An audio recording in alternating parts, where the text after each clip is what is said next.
Hi.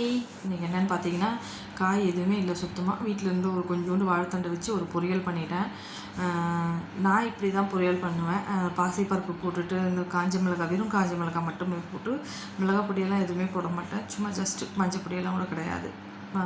பாசிப்பருப்பு, வாழைத்தண்டு, மிளகாய், கடுகு போட்டு அந்த எண்ணெய் போட்டு லைட்டாக உப்பு போட்டு மூடி தண்ணி தெளித்து மூடி வச்சிட்டோம்னா சூப்பராக இருக்கும். இல்லை லைட்டாக தேங்காய் துருவி கூட போட்டு இறக்கிக்கலாம் கடைசியாக. இந்த மாதிரி பொரியல் தான் ஆக்சுவலி மோஸ்ட்லி பண்ணுவேன். ஏன்னா இது கொஞ்சம் நல்லாயிருக்கும் சாப்பிட்றது. இல்லைன்னா தயிர் போட்டு அவியல் மாதிரி பண்ணுவேன், பெருசு பெருசாக கட் பண்ணி போட்டு. அதுவும் செம்ம டேஸ்ட்டாக இருக்கும்.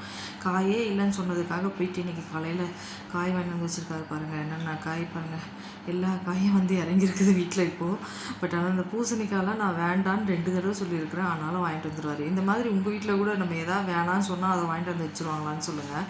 பட் நிறைய அது மாதிரி தான் பண்ணுவார். எதனா பண்ணுவாங்க, நம்ம எதனா வேண்டாம் இதை வாங்கிட்டு வராதிங்கன்னு நம்ம சொல்லியிருப்போம் ஆல்ரெடியே ஒரு தடவை. அதை கரெக்டாக ஆயத்தமாக வாங்கிட்டு வந்து வச்சுட்டு, நீ சாப்பிட்டு வந்தானே சொன்னேன் அப்படி இப்படி சொல்லியிருந்தார். நான் அதை சொன்னேன், சாப்பிட்றது இல்லை, எனக்கு என்னமோ ஒரு மாதிரி இச்சிங் இருக்குது அதில் சாப்பிட்டான்னு சொன்னேன்.